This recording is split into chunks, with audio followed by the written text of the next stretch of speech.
We hid this creek in doorless chambers and strained at frightening sounds echo through the halls. Whenever candlelights flicker, when the air is deathly still, that is the time those young peasants practicing their ghoulish delight.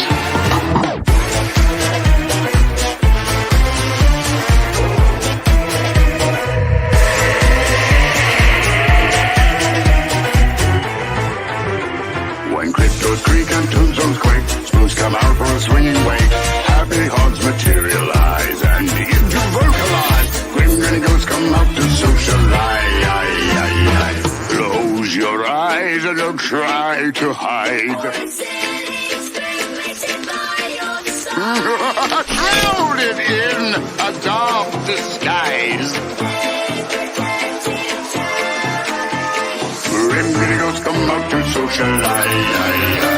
When cryptos creak and tombstones quake, spoons come out for a swinging wake. Happy hearts materialize and begin to vocalize. Grim grinning ghosts come out to socialize.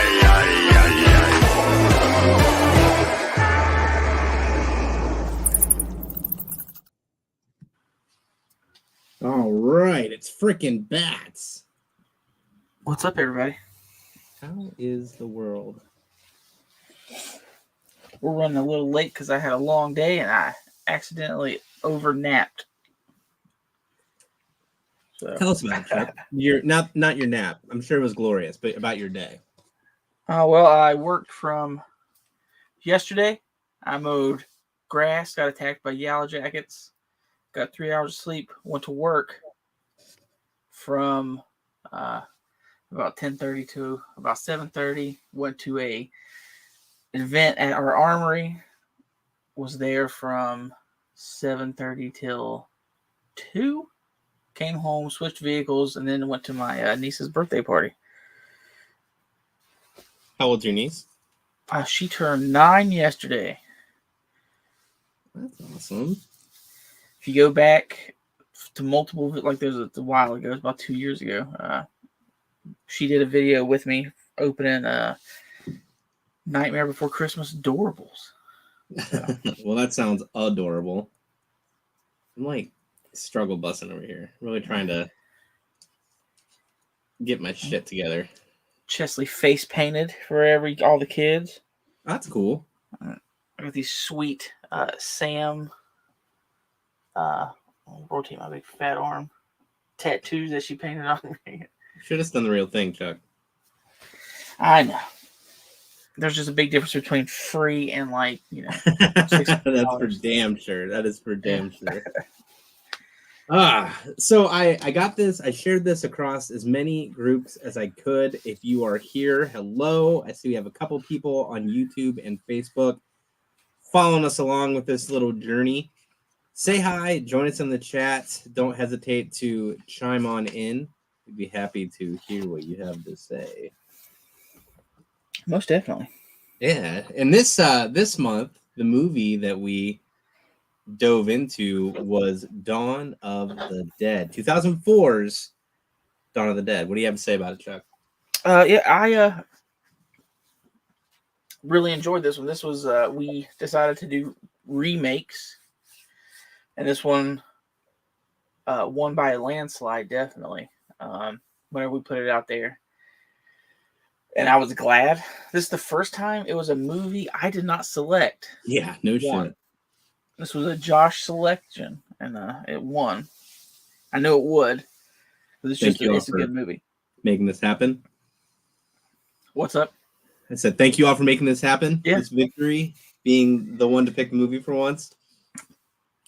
It's. Did you see this movie in theater? I can't remember if we talked about this. No, I did not see it in theater. It was one of the. I picked it up as soon as it came out to rent and stuff. Yeah. My mind has me convinced that I skipped school to see this in theater. It came out in May of 2004. That seems awfully late. Wouldn't have school already been out? Well, it all depends, I guess, where you're at. Because usually here it was right at the end of May, beginning of June is when school lets out usually. But it would have been my senior year. There's no way I'm screwing this up. So I skipped school to see it. It was me and my best friend, Billy Tweedy. We skipped school, went and saw it, and it was like the first time I had skipped school. So I thought I was like real edgy badass. But just right from the rip, like this movie starts off with action. And that was when I posted this in some groups, like there was quite a few people that were just like, this is one of the best openings to a horror movie of any movie out there. Oh yeah, the little girl with half her her lips gone is a very effective scene, and this is the first real, I guess, example of fast zombies. Now you could say, if you want to, you can argue about 28 days later and 28 weeks later. Those are not zombies. To me, those are infected people, but they're not infected with a zombie virus. They're infected with like that rage virus. Right. So they are. Psychopath, rip stuff apart, and they run fast. But these are actual zombies that don't fuck around. And when they do, they find out. Yeah, very quickly. But it has that very early 2000s look, like that. I don't know how to describe that, like filter color, like that weird. I don't know. It has a very distinct looking filming style. And it's very early 2000s. Like they had that color to it. It's where it's like dark type of, I don't know. With the original Romero, that one would have been set in Pennsylvania, right? Yeah, they filmed it at a mall in Pennsylvania. Right. Was it set in Pennsylvania though, or just filmed there? I think it was just like any town. Okay, that makes sense. USA. This one was like they were open about it being like the outskirts of Milwaukee, if you will. That was a Wayne's World reference. I was so proud of that. They were really open about it being Milwaukee. So you're close to like a big city. You have like she works at a metropolitan hospital. Shit's hitting the fan. She gets home. Like, what kind of like people aren't more afraid or worried or like what the fucking when the neighbor's child just walks into your bedroom first thing in the morning? Yeah, like is that a common occurrence for them? Like that they just walk up and she's like chilling in the house, like eating their cereal, like "What's up, guys?" Like, what the fuck? Yeah, like I can't remember her name. I think I wrote it down, but that was like one of my points. Like, why is this child in their bedroom and they're just like, "Oh no, you're hurt." I'd be too busy, like, get the fuck out of my house. I don't even like when people park, like, on the street in front of my house. I'm pissed about it tonight. Like, Chad, what is up, buddy? Yes, Alice Cooper. I'm very glad that you caught that. Thank you. Well, and I like whenever she gets into that small, cul-de-sac-y, closely knit community, you get that overarching shot when she's coming in home from the hospital. It's like a peaceful, nice neighborhood. And then whenever she gets out of there and it arches back, I mean, it's complete chaos. All hell has rained down upon. What? How does that quote go? See if I can get another movie quote here. Cleaverville. This was a fucking bomb. I don't know. For a few seconds, this place was Armageddon. There was a zombie fight. Boondock Saints. Yeah, see, we're on a roll tonight. So, who directed this movie, Chuck? I know you're gonna have a lot to say about this. We got the man, the myth, the legend, Zack Snyder. And this was his first movie, right? I have no idea. I didn't look that far. I think I read that this was his directorial debut. Yeah, 2000. Yeah. And James Gunn, who we know from Guardians of the Galaxy, in these newer you may know from Guardian of the Galaxy, but I know from Slither. Slither, yes. I always forget that he did Slither. That one's just like, oh yeah, blows my mind. That was before he become like, that's James Gunn, man. I'm like, because James Gunn has a very tight knit friendship with Nathan Fillion and stuff like that, and he'll put Nathan in anything. Usually his brother in everything in some way, stuff like that. And It's always good. And you got good old Vin Rames as the police Yeah, officer dude. showing up, and so like, is he a badass because he was given such an unfortunate name? Like, did that name, growing up with the name Ving, is that what inspired him to just be a badass motherfucker? Because I feel like yeah, my maybe name's he got beat up a Josh. You lot. couldn't really pick on me for my name. My Yeah. mom wanted to name me either Zebulon or Jebediah. If she would have named me, Did you say either one of Zebulon? those, Like you're like an Zebulon. alien Like the from another grandpa from the planet? Waltons. I didn't watch the Waltons, but to me that sounded like you're from Saturn. Dude, if she would have named me either one of those, I could have been just like Ving Rhames. I could have been just fucking Ripped. tough. Like, he had some of the best lines. Just when he finds her the car, say something. Just the way he delivers his lines and everything was just badass. You know, a few years, earlier, by a few I mean a good handful. You got People Under the Stairs. Mm. Oh yeah, I forgot he was in that. Yeah. But I was looking at the list of Snyder's other movies. Like, I always forget he did 300, Watchmen. What do we got? Sucker Punch, Man of Steel. A lot of that was early on. Like, he was like, getting his teeth in with Dawn of the Dead, and then you had like the 300, the Watchmen, Sucker Punch. Only stuff I liked about Sucker Punch when we went and seen it was the I guess the dream sequences. I never saw that one. I mean, you can skip it. I forgot I have this plugged in so I can only hear me. I can't hear you. I hear you through everything else. I want to fix that. Jeez, I guess I'm just not that important. I need to hear your. Let's see if this works here. Oh yeah. Now we're on fire. Now we got this. Say something. Some. Yeah. Okay. Now right. Say something. Yeah, dude. Ving Rhames. See, brought it back together. Did you catch? There were 3 cameos that were a nod to the original. Did you catch all 3? I caught 2. We had Tom Savini as the sheriff. We got a Twitcher as the priest or reverend or whatever, and I didn't know the third one. Scott Reiniger? I was hoping you would know it because I don't know who he is. I found it. Can't trust me too far here. I saw it in the see if it says it here. I saw it in the credits. They made a big point about it. Best known as one of the stars of 1978 Dawn of the Dead. He played Roger that.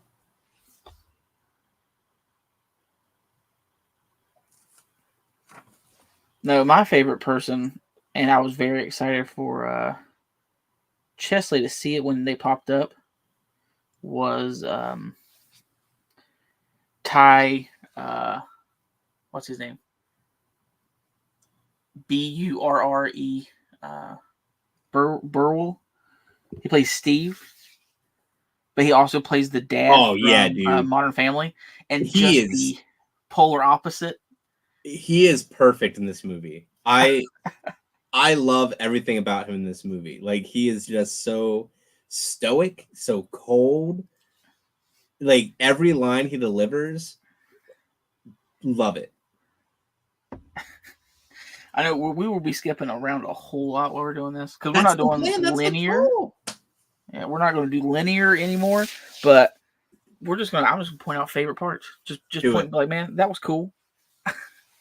You know what? Go for it. I want you to start this one. Well, the introduction of the lounge singing Down with the Sickness. Oh yeah, Richard Cheese. Richard Cheese and Lounge Against the Machine. He is a musical genius. I love his work.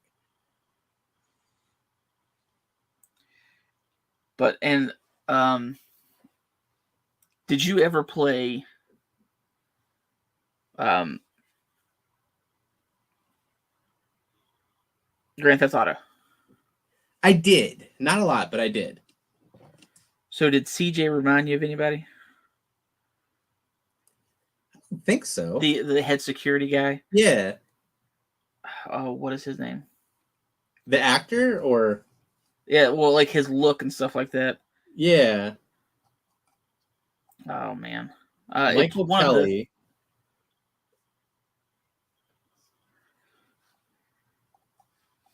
Come on, everybody out there. There was the three. I haven't played it in such a long time. That's why I can't remember his name. He was the dude that lived way out in like the trailer parky parts of. He was one of the three you could play as. God, I can't remember his name. Yeah, I haven't played that in so long, and I think I was playing like Stephen Ung. No. I'll eventually come back to it because I'll be able to find it real quick. He was on Walking. Michael Kelly was the actor that portrayed him. He's done so much. Seeing what? Oh, Stephen Yeun, maybe. But I don't know. He wasn't in this one. I'm not sure what you mean. Well, it's a character you can play as, but anyways, I will go on because I can't remember his damn name. Trevor. It's fucking Trevor. Fucking Trevor. That's who he reminds me of. But you know what took me by surprise with this one? Like most horror movies you see, they set everybody up to fail, right? They set, especially the female characters, like you're gonna be ditzy, you're gonna run away, you're gonna go upstairs when you should go out the front door, you're not gonna have the keys. When this movie starts off, they set her up to win. Like they're like, Sarah, you're gonna have the car keys in your hand. You're going to run into the bathroom. Yeah, you want to check on your husband, but you're not going to lose those keys. Yeah, I thought that was cool.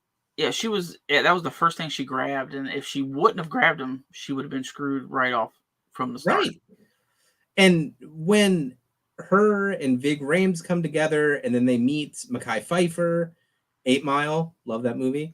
Oh, yeah. And they're just like, we're going to go downtown. No, you're not. Like, it's like, let's go to the mall. Like, just like everything just comes together so well. And this is gonna be my only criticism of the movie. Everything comes together so well in the beginning that I feel like as the movie drags on, it starts to like drag on. Yeah. Like it just felt like there's too much like downtime with it. I really hated that the portrayal of the women character is they are the worst people you would want to have around you in the zombie apocalypse. Because if it wasn't for them to make some of those decisions, you're an idiot. Like, you know this is what's going on. Like, when the survivors come in that box truck, mm-hmm. and they're like, okay, we now can see that this is being transmitted by a bite. Old dude, he's the skinny guy that's in Matt Fuhrer. He plays Frank. Yeah, the dad of that redheaded chick. They know he's bitten, and they go and they're like, hey, we're gonna shoot him. We're gonna go in here. We're gonna shoot him. And then the female lead of this one, what is her name? Anna Clark. Yeah, Anna. She was like, yeah, go ahead and shoot him. Go ahead. You can't do this. I'm like, this is what happens. He's going to change. You're the medical professional. But it was good the way they pulled that off with Ving actually waiting till he changes to like seal the deal. This is absolute. This is how it goes down. We now know 100% fact. And then you get the I'm a little bit scrambled. Like I said, it was a rough time sleeping. Nicole, his daughter, when they find the dog, and then later on in the movie, she's like, they send the dog over there to carry food and stuff like that, and then you look up, and she's gone because she wanted to just let her go. She jumps in a truck. I'm like, let that bitch die. Right. She wasn't bringing anything positive to their experience. Like, just the one security guard loved her. That was it. I think that's who Stephen Ashley was talking about, Trevor. I think, and he would be a Trevor. Oh no, the Steven who played Trevor in Grand Theft Auto is what. Oh, I got you. Yeah. But yeah, that's who he reminds me of is Trevor. Yeah, I don't know. Like, I thought that the storyline that they had between the mall and the firearms store, like showing the signs and all that shit, I thought that was cool. Yeah, like the montages, like the passing time montages. Of Right. Like, I really enjoyed those. I really like the name of the coffee shop. Hollow Grounds. Yeah, that was cool. I really like that. Yeah, and I understand this. Listen, don't get me wrong. They are in a mall. I'm sure they have. That was a hell of a mall, though. Sorry. Yeah, I'm sure they have access to showers. They've got access to your different beauty areas. But the women had such a clean makeup look to them for being in this zombie apocalypse for multiple days. Like, yeah, not only do they look like they have makeup on, they are clean. Like when they first get there, they're tore up looking, but after that, it's like you're too clean. Yeah, you do have access to this stuff, and it's early on, but to me, they're just too clean. I feel like that was the case with all the characters. Like, but then like once they started the montage of like everybody living in the mall together and getting along together and turning it into their real life, it kind of made it seem like, okay, they're adjusting, and what's the most normal thing about life is taking that shower, cleaning yourself off, like to give yourself that like everything's fine kind of feeling. Like, I know for me that would be like the one way I can make myself feel normal is a shower.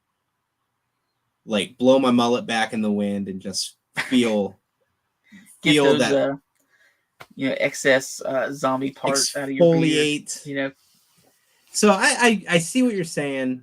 I don't disagree. And also, like, where would there be showers in a mall? Well, I can imagine you'd have to do like sink maybe showers, locker room somewhere in there, maybe, or like you said, maybe taking whore baths in the sink. Yeah, and they had like what kind of mall? And maybe it's just me, but what kind of mall has a hardware store? Mine has a hardware store. Does it? Okay. Yeah, it's like my mall. And what is funny is this mall is called Crossroads Mall, and that is our mall. Oh, nice. Like, that's what our mall is called, is Crossroads Mall. But our mall has like a Rule King hook to it. And Rule King has all the hardware stuff you're going to need, like feed, chickens, ducks, ammo. It's a one-stop shop. We live in West Virginia, so we sell a lot of guns and ammo here. This mall, I mean, like, I've never been to a mall that has had a security office that had a holding cell. Or guns. Yeah. Like, that was... why do they have guns? That was my other problem. They had guns. They weren't like, a baton, a flashlight, and maybe some pepper spray. But let's see what Chesley said.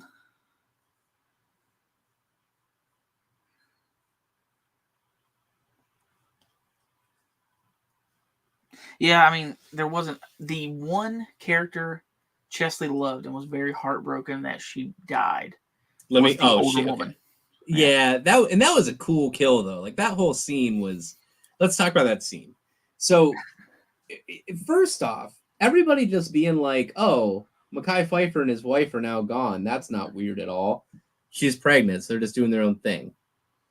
Like, they just ignored the fact that they were gone. And apparently they had been there for a while, because whenever the old woman walks in, I mean, she winces at the smell of, I guess, like rotting food, and then the smell of her becoming a zombie and all this other stuff. And I would love to know, they did it for effect. Oh yeah, absolutely. I mean, because all this is for effect. Like, the dad Frank that got bitten and they killed him when they first got there. They have him very quickly. Like, they get there, this is going on. They're like, okay, we'll give you some time, and then they kill him. So she got like a scratch by like a tooth or something on her arm. Okay, that must have took forever for her to actually get infected and turn. Right. There were so many inconsistencies with how fast people turned. Yeah. Like, is there any way you could slow it down, cut it off. I mean, how many teeth does it take? If it's only one tooth, it takes like a month. I mean, I don't know. And for no one to, like you said, notice that they're holed up in the baby store with him having her like strapped up in a weird zombie sex bed thing. I don't know. And that's all Chesley said the whole time was like zombie baby, zombie baby, zombie baby. Okay, so Chesley, I agree with that. I think that the way that they did the birth of it was weird because I expected also to burst out. Yeah. And even when I saw it in the theater, I remember, like, when I was watching again, I was like, oh, I remember seeing this and being kind of let down with how they made this scene happen. But him holding his baby and like having this like he's gone, like he's broken, he's mentally shattered, like everything that he knew about life is gone, everything he loved about life is falling apart. So he's holding his baby and having that like moment of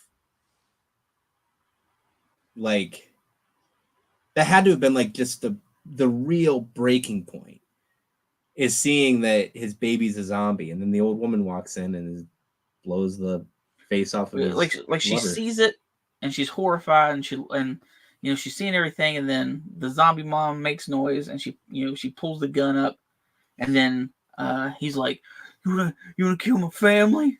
I'm like, he just loses it. It makes me it does make you mad how she died, for that dipshit, because they knew what was going on. They knew it was going to happen. Right. They kept it a secret. I mean, they knew this shit was going to happen. I did appreciate that they kept it as seriously as they could with a zombie baby.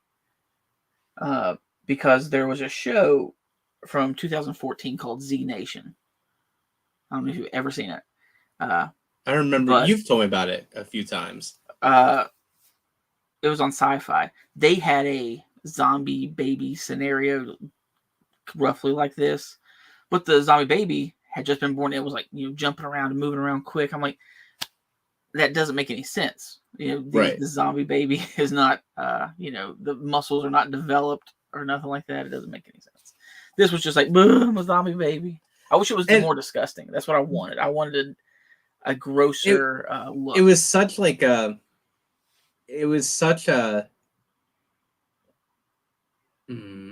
scene that they really could have played off of for a lot. Like, it gets loose and now they're worried about it coming after them in the mall left and right. But instead they just ended it. Here's this part of the movie, bang, done, gone. Yeah. He's got some comments. JR, Dawn of the Dead did inspire Left 4 Dead 2 heavily. They did Fast Zombies, right? So when we first started off, Chuck called that out. Yeah, the Fast Zombies were like really nailed in this movie. The Hawk zombie, is that the one that lifts up the propane tank there towards the end? Yeah, it's like there's a realization, like they like, I know what this is, because that one news report talked about they kept a very simple functions in their brain still, like hunger and stuff like that. And I remember, I think it was in the original, they talked about why, yes, these people are living in the mall. Why are these people crowding at the mall? That memory? Because, like it was like a memory thing of like, this is what they did in their all the time was go to the mall. So that's what they're going to do, is that's what they're going to congregate is here. And yeah, the original was good. Like I said, there's something, I guess, since core teenage years was, 98 to 2005 and 6. This, spoke to me a little bit more, I guess. I was trying to read one of my notes here. I was really excited about it. Like right before the Richard Cheese song kicks in, I'm glad you didn't do it. And then the Richard Cheese, I can't remember what it was, what that scene was. Which scene I was reading? I don't remember. I wrote best movie moment ever, but I don't remember what it was. Whoops. But he says, I'm glad you didn't do it. And then the Richard Cheese song, the Richard Cheese Down with the Sickness kicks in. And it was just like the perfect transition, because then it gives that like montage of them in the mall. Yeah, and just like doing normal stuff, like old Ty banging that chick from behind the and just the amount of coffee this dude drinks. He should be vibrating. Because every scene he's like getting coffee out of that little dispenser. The target practice on the roof where they're like writing down the celebrity names and letting the guy across the way shoot them. And when they're doing that, and Sarah just looks over like, you guys had a really rough childhood, didn't you? And then your boy Ty is like, if I turn into one of them, just kill me. He's like, I give you permission to, And then that comes around. Yeah. Comes around. It's basically, she's like, I can't wait. Like, I want to be the one. And I said we never got to stall the Rosie O'Donnell. I know, right? I would have been curious one. They're like, get Rosie. When they started working on those buses to get them out of there, and they had the bright idea to do the chainsaw thing, that was smart. That was fucking smart. But here's what I don't understand. So you got the chainsaw thing, perfect, awesome. And you're cutting out, like you're getting out of there, and all of a sudden there's one zombie left on your bus. One zombie. Why was it that big of a deal right then and there to make sure that you killed that zombie instead of just like, it's not going to get in, it's fucking fine. And then all hell broke loose. Yeah, they could have used it a lot better, JR. Did you ever watch Land of the Dead, what he's talking about? It's been a long time, but I remember they used those buses for that train and stuff. Yeah. That was Land of the Dead was good. I enjoyed it. It was a fun movie. Was it John Leguizamo in it? Yeah. And that was the one that what's his name? Big Daddy. Yeah, Big Daddy Zombie. Clark. Man, he had have you ever done a photo op with him? No, but he comes to Mad Monster all the time, and he goes all out. Like, he dresses up every time, and he's at his table. Every time I walked by him doing a photo op, like, he'd be all calm for it. Right before they take the picture, he'd zombie it. Like, rah! Just to scare the person he's getting a picture taken with. And it's awesome, because these people, like, even if they know it's coming, he gets them every time. Those have to be some of the coolest pictures ever. And he was super nice. He had a custom Funko, and I was like, asked him about it, and he's like, 200, and I'll sign it for you. And I was like, I'm good. $200 for it. I keep asking. I've messaged him and been like, hey, we need to get more, because my buddy Scott Monster Perry, whenever we were doing his tour, he was like, oh, this, and I bent down and saw it. I'm like, that's pretty awesome. This is before I started looking into more custom Funkos. We went and looked at this stuff. I'm like, that's pretty badass. I'm like, that's, his autograph on something's fine. I said, but like the little custom Funko, that's cool, and his looked really nice. So it definitely is cool. I don't know 200 full. Yeah, I don't know if it's 200. No, but it blew my mind when, and you know what else was interesting when, what was his name? Was it Tucker? No, not Tucker.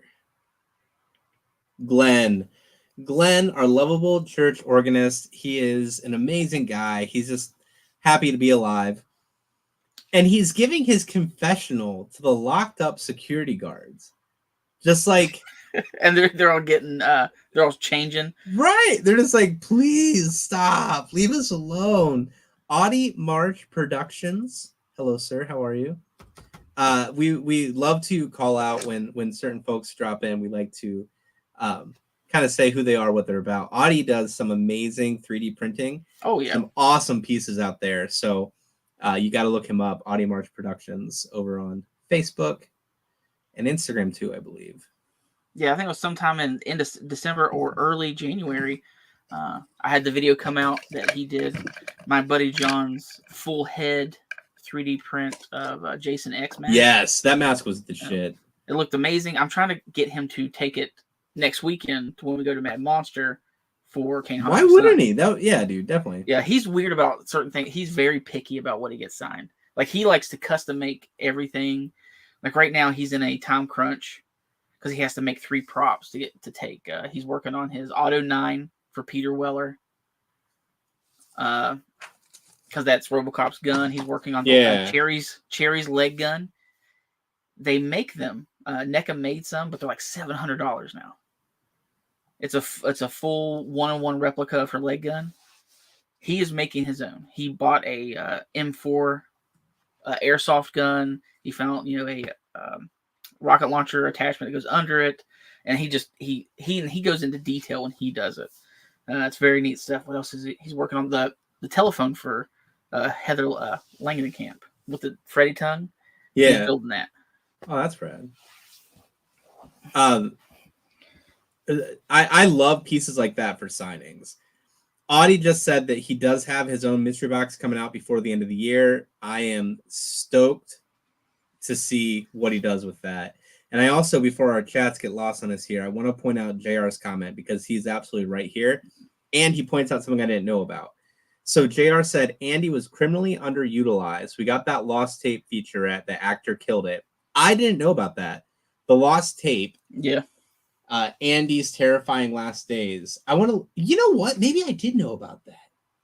Does that show him like getting attacked? Like he like hides in like a locker or something? I feel like maybe it was a bonus feature. It's been so in the long DVD since or I something. watched any of that stuff. NECA's I feel like that stuff rolls right into like the diarrhea, the dead stuff that they did. Yeah, I feel like I did see it, but oh no, my alarm.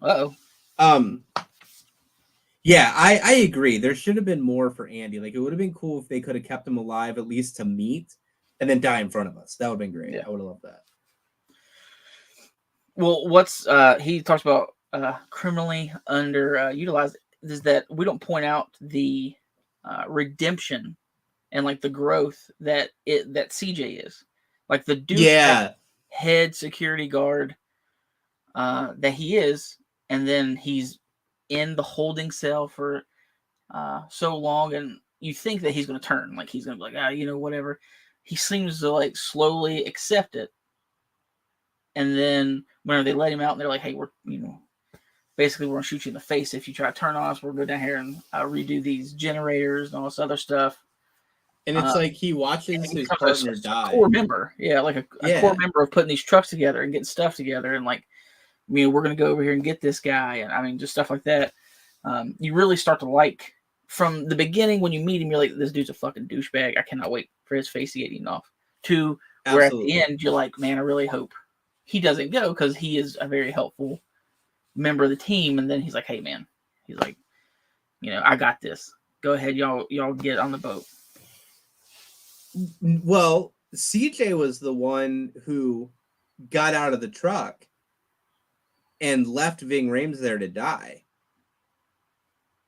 Like, remember when the chainsaw gets like all unhinged and oh no, that's what's his face. That is Ty's character. CJ is the head. The boat. The guy that owns the boat is the guy that leaves Ving Rhames. Like Ving Rhames. Oh no, you're right. Yeah, no, you are right. Yeah, because CJ is the one that he kind of smacks his hands. Yeah. Yeah, he's the one that blows up the. Yeah. Yes. Oh, I'm waiting. He's the propane flare guy. Yeah. No, I'm wrong. You're right. CJ. You're right. Yeah. Mixing up faces, I guess. Like seeing Ty bail out before pulling Ving Rhames out of the truck, just bailing on him, because that's what gives Sarah that like full circle moment with that foreshadowing earlier on of, if I turn in one of these, just shoot me. She gets the opportunity. Yeah, and Chesley yelled. She was like, "Go back and get the keys for the boat." Right. The guy, and then like as soon as she yells it, agreed.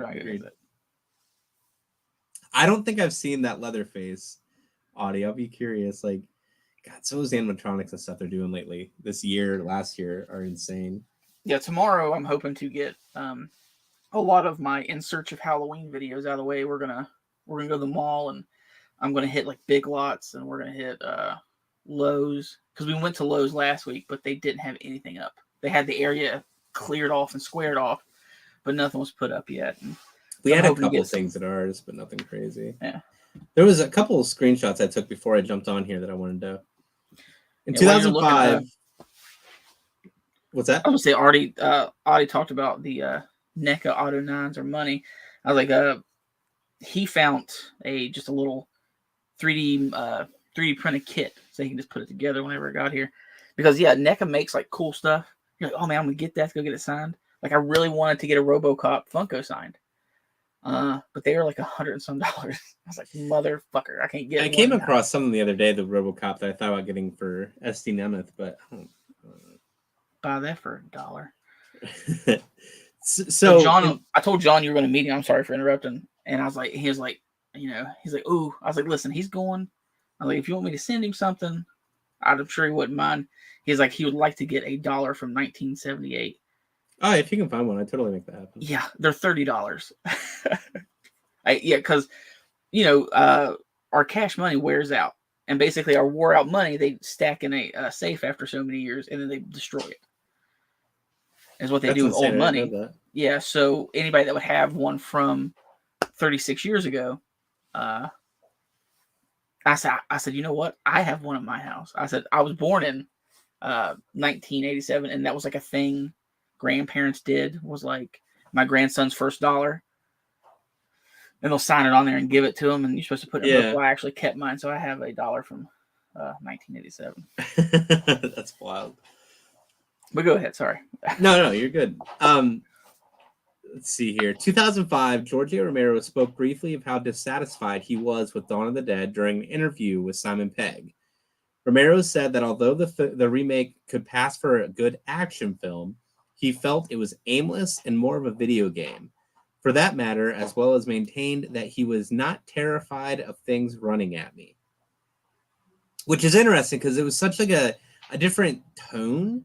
I remember seeing his version of it early on, and I thought it was gross. I remember it was like, I remember seeing like the apartment complex scene and just being like, this is gross, I don't want to watch this. Yeah. But this one was completely different. And then it went on to say, author Stephen King, in the forenote of the 2010 Dance Macabre, saw what he believed to be in Snyder's subtext conveying the horrors induced by terrorist attacks, drawing parallels between the zombie apocalypse and a post 9/11 America.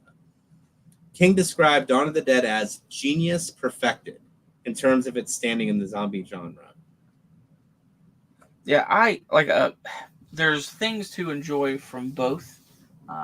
You get a lot of subtext from Romero's Dawn of the Dead from that time, and then, like you said, that that King said about Snyder's.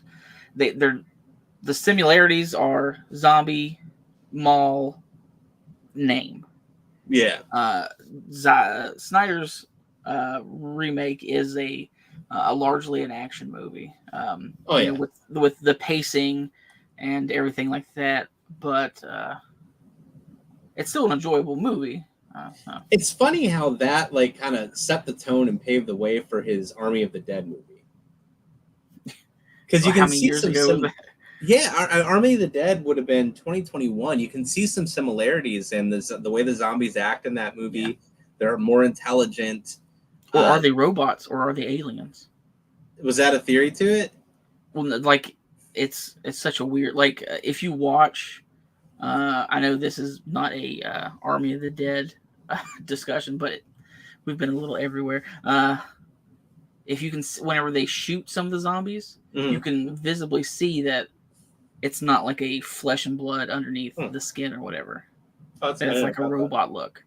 I don't know what they were going for. I haven't went into in depth with that movie. I watched it once, but yeah. I'm looking over my notes here, and I wrote, CJ really turned himself around. Yeah, see? See, I caught it too. We're good. Yeah. It was funny. Michael's character was interesting because he kept trying to take charge. He punched the dude in the face to get the gun. And finally someone's like, it was Mekhi Phifer's character was like, Who are you? What do you do? He's like, I sell TVs at Best Buy. Yeah. And he goes to Big Rames and he's like, is this the guy you want to follow? Someone who sells TVs? They're better than someone who steals them. Just that full, like, still tense, everyone trying to feel each other out kind of moment in the movie. But it was like, you expect that Michael guy to be somebody important, like be somebody who's like a leader, like a school teacher even. And instead he's like, nah, I work. Like he's like a school teacher now, but he was in the military for a little bit. Right. Or something like that. Or, but yeah, it's, I don't know, I guess one of those everyday hero type situations where you don't know what you're made of or what you can do Absolutely. until you're put in that situation. And I mean, he seemed to take charge and be like, hey, this is what we need to do. Or maybe he's one of those preppers that's like, I work at Best Buy, man, but I got my go bag ready. I've been waiting for this to pop off. Okay, more notes? I'm looking back over them here. We're getting close to an hour. Yeah, man. Nicole didn't deserve to be saved. That was one of the things I wrote here. Yeah. Which sending the dog over was a genius idea. It was. First off, was like, hey, and because it's lived in the parking garage for this long with all those zombies without being torn apart, so they must not be too interested. Maybe we're being too hard on Nicole. I mean, she lost her dad. That was like all she had left was her dad. So that had to have been like a sad thing for her to deal with and accept. So she was already unhinged, and she makes a connection with the dog. So I guess I get it. I mean, if Cujo were to run out in the zombies and I lost sight of him, I'd fucking go after him. I'd just follow his cough. I was about to say, you wouldn't lose him because you'd be like, oh man, where's Cujo here? Ha ha. Like, yeah, there he is, you little fucker. My little buddy. I get it. So maybe we're being too hard on her, but man, she was a dum dum. She was a dum dum. She just loved her dog. Like I said, these women in this, I just don't. It's so like Chesley's comment earlier about like they didn't give them good character development. I feel like they didn't really give anybody good character development. It was just this is who they are, except for CJ. Yeah, this is who they are. This is how they're gonna be. The great thing about it was the ending and the gay preacher.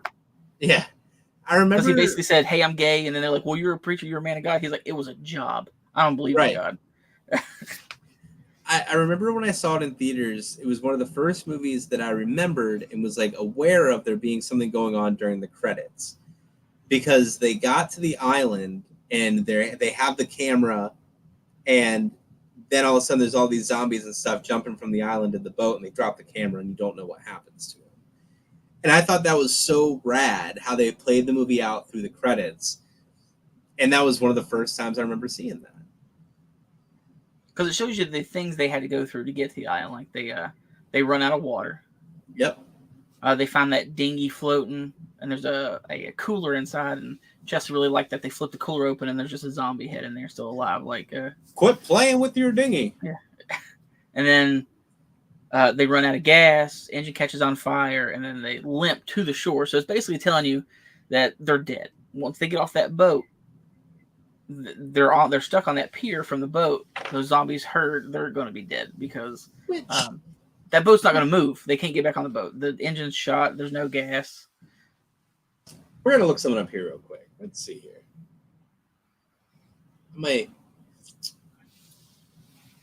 Oh wait, that's not right. And for Chelsea pointed this out that Nicole, she was so useless in helping with putting the battle tanks together that the only thing they let her do was spray paint teeth on the front of that thing. All right, so I'm gonna be honest here. I am not good at geography, so I didn't really know where Milwaukee was. So my first thought was there really a lake that close to him? So let's zoom out here a little bit. Let's go over here. There's supposed to be islands, is what they were going for, like islands in the middle. I can see a few. Is that what these are? Yeah. Put on Google Earth here. They were totally headed to Beaver Island. That's the way that boat took them, because it had beaver in the name. Okay, so there's islands, there's places. Yeah.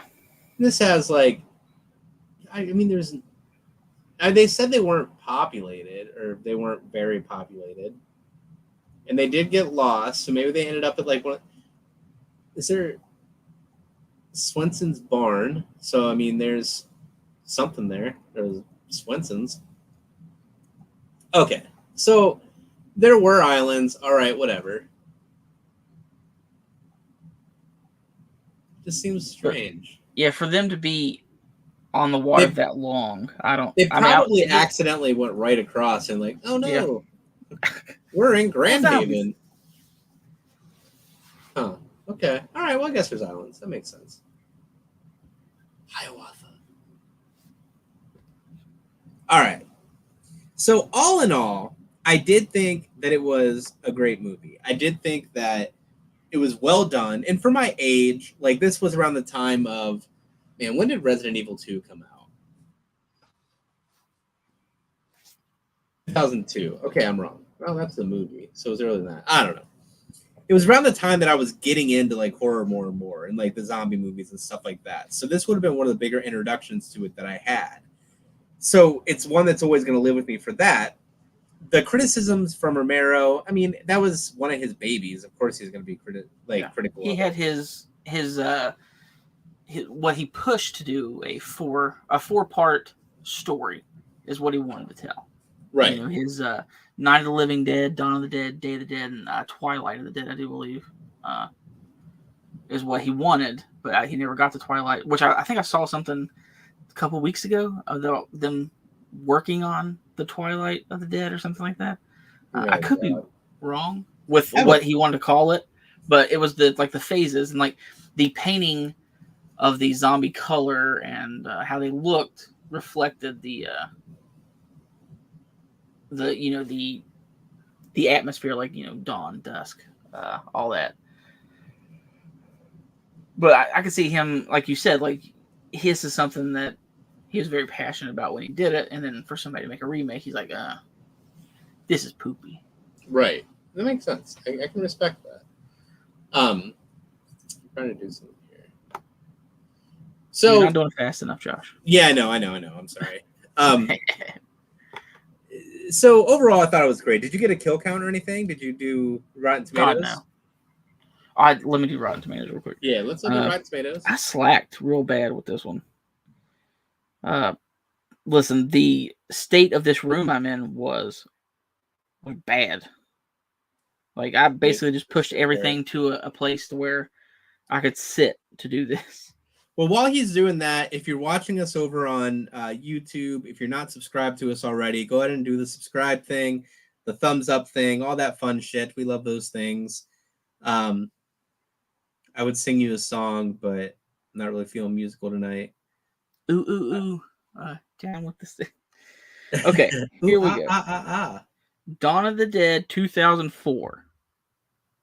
Do you think it is a good score or bad score? It's probably a bad score. Surprisingly enough, the tomato meter was a 76%. That's not bad. Okay. And just with the whole kill count thing, I'm not doing too many more kill counts on zombie movies because it's such a high number, and how to be like, do you count when they turn and then do you count when they die? Okay. But the audience score is a 77%, so it's pretty level straight across of like what audience and what your critics thought, which I think, you know, that is it's a solid remake. I mean, it was enjoyable. We're gonna try something here. Dawn of the Dead 2004, a review from Keshyap Rania, a fantastic zombie horror film filmed with great kills, tough choices that the characters have to make, and good acting from the entire ensemble, especially from Vig Rhames, who plays the silent, badass cop Kenny, and Sarah Polley, who plays the nurse Anna. Direction is slick. All the gory zombie scenes are very well filmed. So is the action, except at some parts. Screenplay is great, filled with humor and some twists and turns to keep the audience engrossed. It also manages to subvert some expectations.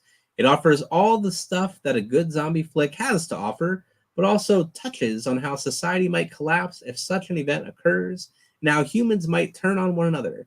A very entertaining flick and one of the best zombie films ever made. So that was a 5-star review. Let's go with I want to see a 1-star, but no one really writes much on the ones. I never liked that movie against Zack Snyder 2004, Dawn of the Dead, and then Land of the Dead 2005. I thought that was too much darkness and too much frightening and lots being red banned. Violence and other being unrated. So I didn't like that. But I have something better. Movie one I liked. Shaun of the Dead 2004. Edgar Wright, Simon Pegg, and Nick Frost greenlit band. Well, I have a Thanks, review for that person. Do better. Do better.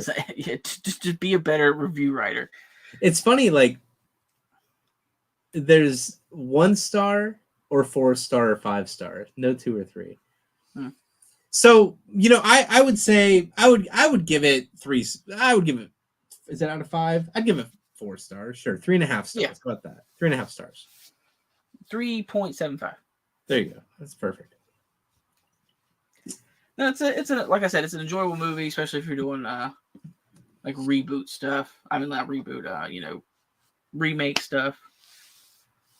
There's a great guy I watch called The Maniacal Cinephile.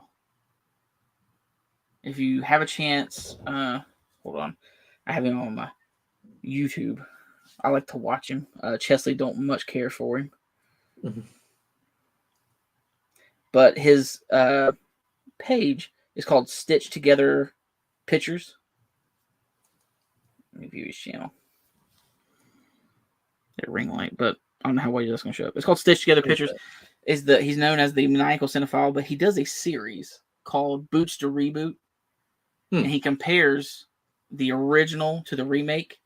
And if the remake doesn't make it, he pulls out this boot and he stomps on it and breaks it and stuff like that. But he does a very good job of comparing the two. And he does it in a fun way with, like, he has a regular Andy, an evil Andy, and then like a kid Andy. So he has like a three split personality that he talks to, but it's always him. It's just, I don't know, if you ever a chance to watch him. But he does that series, and he approved check it out. of the Dawn of the Dead remake. Now, if you want to talk about a remake of horrible proportion, look up the Day of the Dead remake and stuff. Yeah, that one got pretty fucking bad. I enjoyed the Night of the Living Dead remake that Savini Which one? did. Savini's was good. How was the animated one? Did you watch it yet?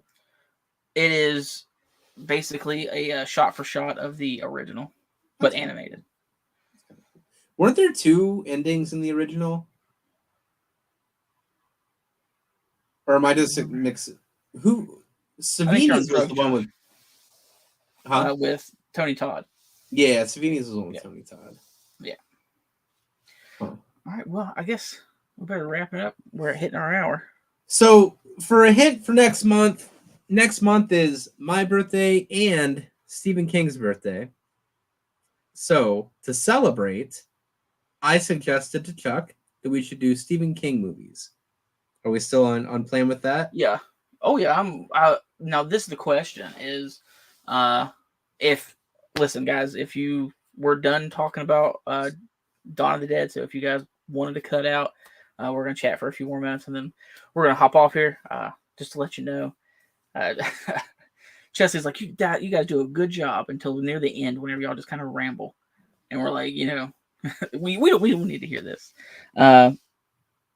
If you wanted to do Stephen King movies or just Stephen King adaptations altogether, as in like It is not considered a Stephen King movie. It's a Stephen King miniseries, but it's packaged into one consumable bite as a DVD movie. I would say we do not include miniseries because I'm not gonna have time to watch it. I'm not gonna have time to watch The Stand. What up, Colin? How you doing, buddy? The like Langoliers and Tom. I would say adaptations, but shit, we're gonna end up. I'm talking like it gets murky. I'm talking the ones that are like easy to watch in one sitting. Cujo, Thinner, Dark Half, like Dead Zone, Christine, moving down the TV show. Christine, absolutely. Like those are the ones I'm thinking. Christine That- is gonna be that one's gonna get a lot of votes if we put it out there, and I'm Yeah, fine with it because I know Emily loves that movie too. because that leaves out, Storm of the Century, Desperation. There's a few that Yeah. is probably be some that people's never heard of that are just they're considered mini series, but they're Yeah. only maybe Misery. Yeah. Yeah, I say we avoid miniseries because those ones are just too long. I don't have time for that. And before we go, I'm interested if Audie is still here and that he said he's thinking about doing his own mystery box. Did you see that? Oh, he didn't say thinking. He said he's doing it. Yeah, he says I have my own mystery box coming out before the end of the year. Yeah, I'm excited for that. That'll be a cool one. Me and Josh said we'll take free samples and we'll give you a template. Absolutely. Make us an outdoor figure. Yeah, make a figure of me and Josh. Colin, I feel like a 13 Ghost miniseries is happening. Hasn't there been a lot of talks about that lately? Yeah, because when 13 Ghosts first came out, that's what people were talking about. Like, hey, somebody should pick it up and be like, do every episode would be a look into each of the ghosts. Like, do 13 episodes.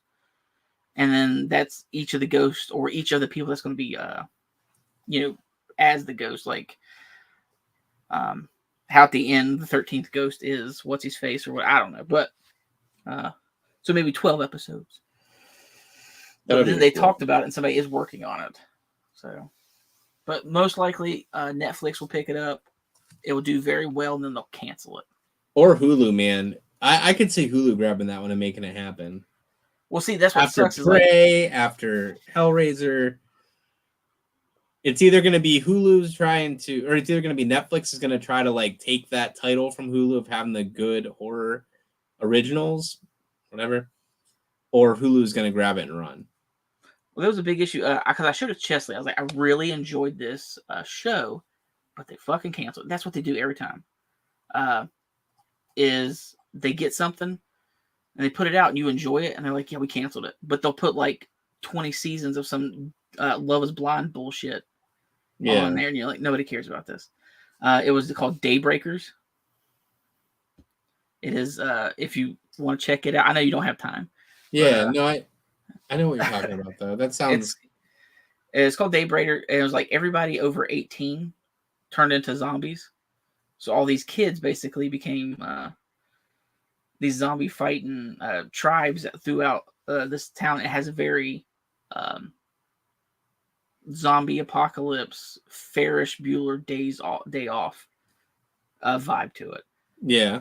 Like the whole everything stopping and him turning and looking to the camera and be like, this is what we did, this is, what's going on type of thing. That sounds so familiar. I think I've started it. But it's good. I'll have to check it out.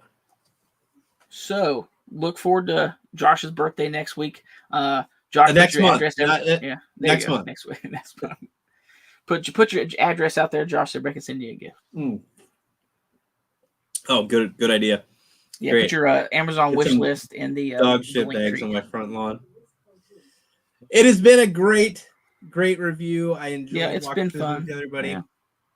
I think it's time to call it a night and get ready for bed. Yeah, everybody have a nice night, and we hope to see you next time. We'll drop the date for that soon, I promise. All right, bye. Bye.